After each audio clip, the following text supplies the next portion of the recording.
On se retrouve aujourd'hui pour les 5 cartes à récupérer dans les ténèbres suprêmes, Supreme Darkness, Suda qui va sortir dans très peu de temps. L'extension sort le 23 janvier et le week-end d'avant vous avez le droit aux avant-premières dans vos locales. Donc je me suis dit que ça allait être cool de vous proposer les 5 cartes qu'il faut absolument récupérer, qui vont être méta, qui vont être fortes et qui vont peut-être coûter aussi quelques euros. Et surtout les cartes à ne pas brader dans votre collection et pour vos decks méta. La première carte de ce top 5 de cartes qu'il faut absolument récupérer, ce n'est pas dans l'ordre de la meilleure à la moins bonne. Non, c'est vraiment les 5 cartes les gars que vous devez récupérer. À chaque fois, je vais vous dire la rareté de la carte et je vais également vous rappeler l'effet de la carte et vous expliquer pourquoi elle est intéressante d'être récupérée dans Suda.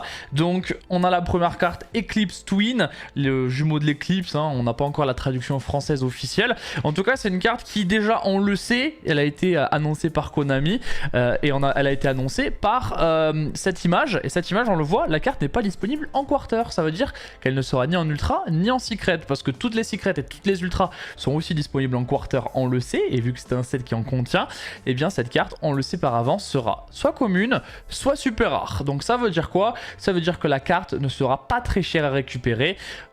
Au pire du cas, elle pourrait coûter peut-être 3-4 euros si vraiment elle est short print en super rare. Mais sinon, ce sera pas plus. Moi, je pense même que ce sera très certainement une commune.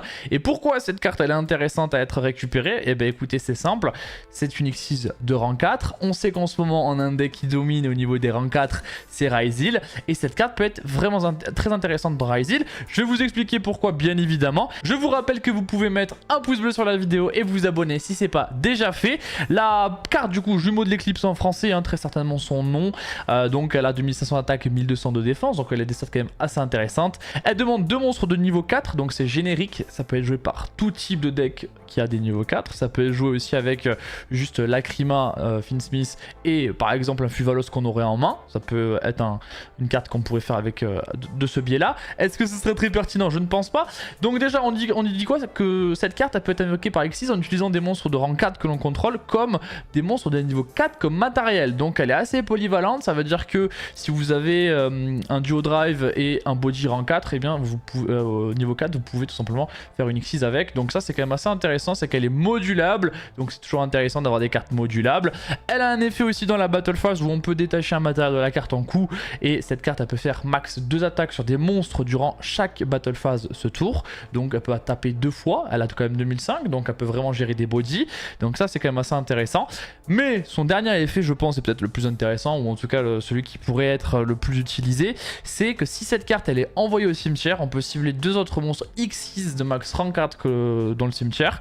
On en invoque un et le deuxième on l'attache à l'autre. Voilà, donc on cible 2, par exemple un détonator et un autre X6 comme Duo Drive. On attache Duo Drive à Détonator et donc on récupère un Détonator, surtout qu'en plus le pré-détonator pourra remettre un matériel en dessous. Donc c'est plutôt intéressant et c'est, je pense, peut-être plutôt pour ça que ce sera joué. On sait que Ryzeal peut être invoqué de la main en envoyant une X6 au cimetière, et donc si vous envoyez le jumeau de l'éclipse, vous allez pouvoir remettre un Détonator et rééquiper avec, pourquoi pas, le jumeau de l'éclipse, parce que le jumeau de l'éclipse ne dit pas elle-même exclue, donc vous pouvez en plus target jumeau de l'éclipse et la mettre sous un détonator, et c'est ça qui est très intéressant.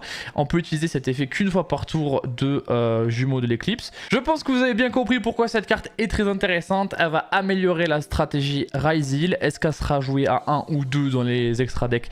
Je sais pas, parce que chez nous en TCG, vu qu'il y a Finsmith qui est joué avec, on a un extra deck qui est un petit peu petit, où on n'a pas forcément la place pour tout jouer. La deuxième carte que je vous conseille de récupérer, qui devrait coûter, allez, ça c'est mon estimation, dans les 30, 40, 50 euros maximum, c'est Mulcharmy Mules. Donc déjà, il nous fait penser à Mew dans Pokémon, donc ça fait plaisir. Donc Mules qui va être en secret, ça a été annoncé, donc elle sera en secret et en quarter century. C'est le 3e Mulcharmy. Je n'ai pas besoin de vous expliquer les Mulcharmy. Vous les défaussez si votre terrain est vide, et ça vous permet de piocher quand l'adversaire fait une action précise, une invocation précise même. Donc là, c'est quand l'adversaire va faire une invocation du cimetière ou du banni, vous allez pouvoir draw 1. Donc voilà, donc là c'était Nialou, c'est son ancien nom, mais ça a été annoncé que c'était bien Mules, c'est bien la même carte, ne vous inquiétez pas. Et donc vous allez piocher à chaque fois que un Malice par exemple s'invoque du banni ou que n'importe quelle carte s'invoque du cimetière, en sachant qu'il y en a beaucoup des cartes qui s'invoquent du cimetière. On sait que les Finsmith s'invoquent aussi beaucoup du cimetière. Donc en vrai ça peut être vraiment pas mal du tout Mulcharmy Mules à récupérer. C'est une carte qui va être dans les side decks hein, bien évidemment, mais dans certaines méta elle va être très forte, ou en tout cas elle peut être très intéressante dans certaines méta. En vue que là la méta il y a beaucoup de Malice, ben, on peut quand même se dire que c'est pas mal. Et contre Rizal Finsmith ça me semble pas être non plus si mauvais que ça, tout en étant un petit peu moins fort, mais contre Malice ça va faire piocher énormément. La troisième carte à absolument récupérer dans Supreme Darkness, c'est Primite Dragon, donc le petit dragon Primite de niveau 4 qui va faire tourner l'engine Primite, et c'est une carte qui va être disponible en quarter, donc il y aura le print en secret ou en ultra. Vu que c'est une carte qu'il va falloir x3 dans les decks qui l'utilisent, à mon avis ce sera une secret rare et elle devrait quand même coter pas mal. Pourquoi elle devrait coter pas mal? C'est parce que Blue Eyes, le deck de structure, va bientôt sortir, et c'est une carte qui fait tourner le deck Blue Eyes, parce que l'engine Primite est absolument prépondérante pour Blue Eyes, donc c'est une carte qu'on devrait vraiment retrouver, je pense, à un prix quand même très intéressant. Donc si vous voulez pas récupérer les cartes qui jouent avec Primite, bah, faites-le, mais c'est déjà très cher, sachez-le. Et cette carte là je pense va être l'une des cartes les plus intéressantes à récupérer dans le set avec Nialous, enfin Mules maintenant. Donc autre Beryl Primite, hein, bon le nom devrait peut-être changer, qui est à niveau 4, 1600 d'attaque, dragon 0 de défense. Si vous faites l'invocation normale de cette carte, vous pouvez poser une magie piège Primite depuis le deck, et ça c'est ce qui va vous permettre de commencer le combo Primite. On peut utiliser chacun des effets suivants de la carte qu'une fois par tour. Vous pouvez sacrifier cette carte en coup pour envoyer un monstre normal depuis le deck au cimetière. Donc là vous allez pouvoir foolish n'importe quoi, par exemple un Blue Eyes Dragon. Ensuite en stand-by fight, s'il y a un monstre normal sur le terrain ou dans le cimetière, on peut la récupérer du cimetière à la main. Donc en plus de ça c'est une carte de grind, parce que vous allez pouvoir la renorme le tour d'après, parce qu'elle va revenir, et ça c'est quand même assez fort. Donc c'est une carte vraiment très intéressante. Elle crame la normal summon, mais le deck peut vraiment se le permettre, Blue Eyes. Et si le deck Blue Eyes est fort, ce sera je pense en partie grâce à cette carte là et cette engine Primite. C'est pour ça qu'il faut vraiment récupérer la carte x3 dès sa sortie. On passe à la quatrième carte à récupérer dans Supreme Darkness, c'est tout simplement LZ Azamina. Elle aussi elle sera en quarter, donc ça devrait être une ultra ou une secret. À mon avis ce sera une secret rare, parce que dans les decks qui peuvent l'utiliser ce sera une x3, et ouais, parce qu'elle est très intéressante. Elle pourrait être splashée dans Sprite, elle pourrait être jouée bien sûr dans le deck White Forest Azamina. Voilà, ça va être une carte vraiment qui sera très intéressante et qui sera jouée x3. Elle, ça dépendra son prix au niveau de sa présence dans le compétitif. Si le deck est fort, elle sera chère. Si le deck est fort mais pas suffisamment pour être dans les meilleurs decks de la méta, elle sera un petit peu moins chère. En tout cas c'est une carte qui est x3 dans les decks qui la joueront a priori. On peut révéler cette carte depuis votre main, invoquer spécialement un monstre forêt blanche ou Azamina depuis votre main. Donc si vous avez qu'elle déjà, vous pouvez l'invoquer elle-même. Donc c'est un extender gratuit, et en plus elle est assez intéressante parce que ça peut aussi permettre de spé une forêt blanche ou une Azamina. Donc c'est assez intéressant dans les decks qui l'utiliseront. Dans les decks qui jouent pas forêt blanche ou Azamina, ben en fait elle se spé elle-même, donc c'est un free body hein, entre guillemets. Durant la main phase, on peut invoquer par fusion un monstre fusion Azamina depuis l'extra deck en utilisant des monstres depuis votre main ou terrain comme matériel. Donc ça aussi c'est un effet assez fort, parce que c'est une magie de fusion sur pattes la carte pour des monstres fusion Azamina, mais quand même c'est assez facile du coup de faire des fusions Azamina.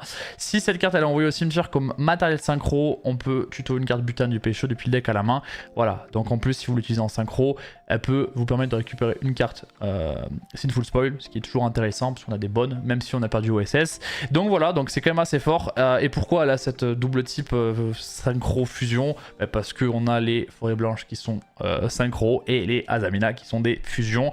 Voilà un petit peu pour la carte qui est très intéressante et qui sera jouée x3 dans les decks qui l'utilisent. Donc à surveiller, parce que ça c'est le genre de carte qui peut trouver des techs dans des decks qu'on ne pense pas, et du coup elle pourrait exploser en prix. Donc si elle est pas trop chère à la sortie, je pense qu'il faudra foncer dessus. La toute dernière carte à récupérer dans Suda, c'est Abao Aku The Lightless Shadow. Donc Abao Aku ça va être le nom chez nous, parce qu'apparemment c'est une carte, enfin c'est une mythologie de chez nous en Europe, en Occident.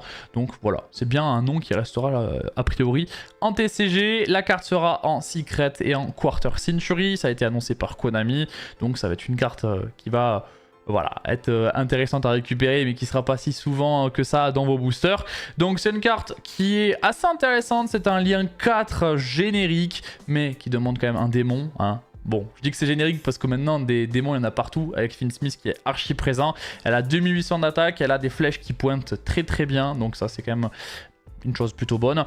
En main phase, en effet rapide, on peut discard une carte pour activer un de ces deux effets, donc soit pop une carte sur le terrain, soit bannir cette carte jusqu'à l'end phase, un petit peu comme une SP, et si on le fait, on peut spé un monstre lumière ou ténèbres depuis le cimetière. Donc c'est pas non plus totalement gratuit parce qu'il faut pouvoir faire abat au AQ, donc ça il faut pouvoir l'invoquer. Ensuite il faut pouvoir discard et il faut la target dans le cimetière, en sachant que je dis target mais ça ne cible pas, hein. On peut spé n'importe quel light dark depuis le cimetière sans targeter, donc ça c'est quand même très intéressant. Ça veut dire qu'on se prend pas de bestial sur le monstre qu'on a envie d'invoquer spécialement, donc c'est plutôt intéressant.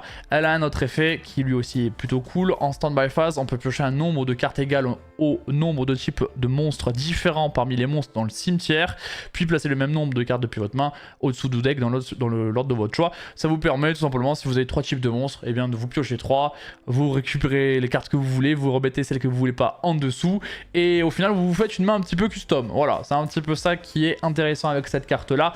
C'est pas mal joué dans les extra decks en OCG. Est-ce que ce sera fort chez nous?